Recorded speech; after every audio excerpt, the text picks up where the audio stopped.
Halo semuanya, perkenalkan nama saya Muhammad Rahmat dari kelas L. Ini NIM saya di atas. Oke, saya berasal dari jurusan manajemen Fakultas Ekonomi dan Bisnis. Jadi di sini saya akan menjelaskan lah tentang kalimat efektif.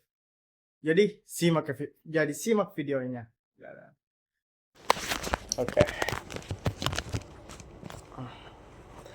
Assalamualaikum warahmatullahi wabarakatuh. Pada kesempatan kali ini, saya akan menjelaskan materi tentang kalimat efektif dalam bahasa Indonesia.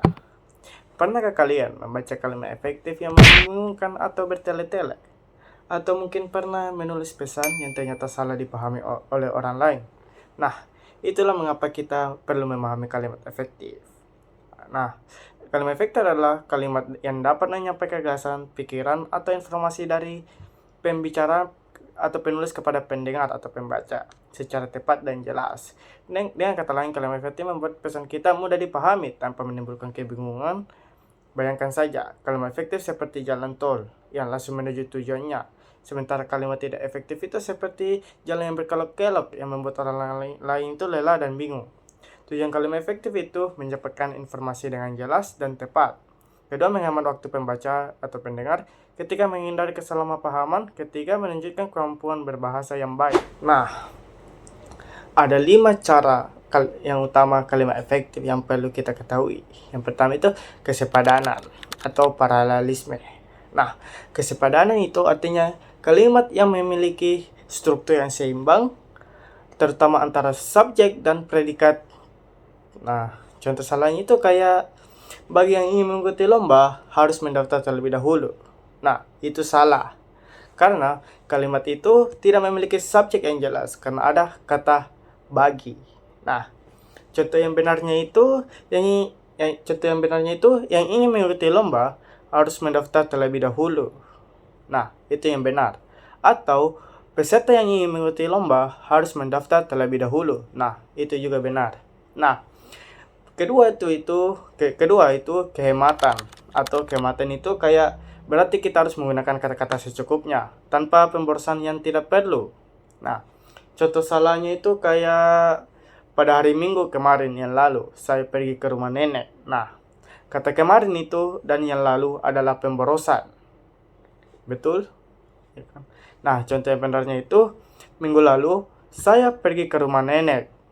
Nah, itu karena tidak ada pemborosan katanya. Nah, contoh lainnya itu yang salah itu dia adalah seorang yang sangat rajin sekali. Nah, itu salah. Yang benar itu dia sangat rajin atau dia orang yang rajin. Nah, ketiga, kecermatan atau ketepatan lah. Kecermatan berarti itu kayak pilihan kata, diksi, tepat dan tidak menimbulkan makna ganda. Contoh salahnya itu untuk mempersingkat waktu, mari kita mulai acara ini.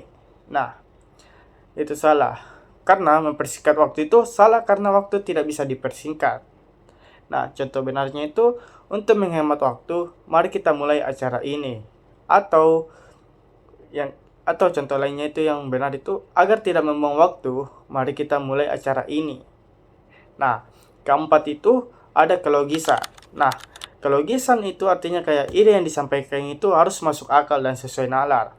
Nah, contoh salahnya itu kalimatnya itu kayak kami menyaksikan pertandingan sepak bola dengan sangat antusias. Nah, itu salah.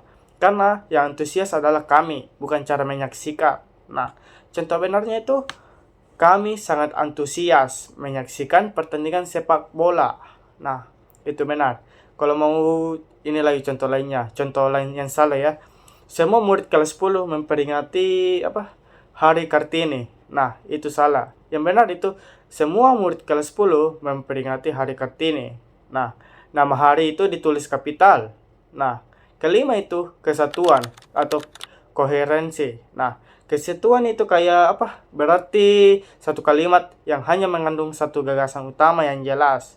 Nah, contoh salahnya itu saya suka membaca buku dan adik saya suka menggambar, sedangkan kakak saya suka bermain musik. Nah, itu karena terlalu banyak gagasan dalam satu kalimat. Nah, contoh benarnya itu kayak saya suka membaca buku, adik saya suka menggambar, kakak saya suka bermain musik. Nah, seperti itu. Nah, ya, terakhir itu kesimpulannya. Nah, kesimpulannya itu jadi kalimat efektif adalah kalimat yang memenuhi 5 ciri utama.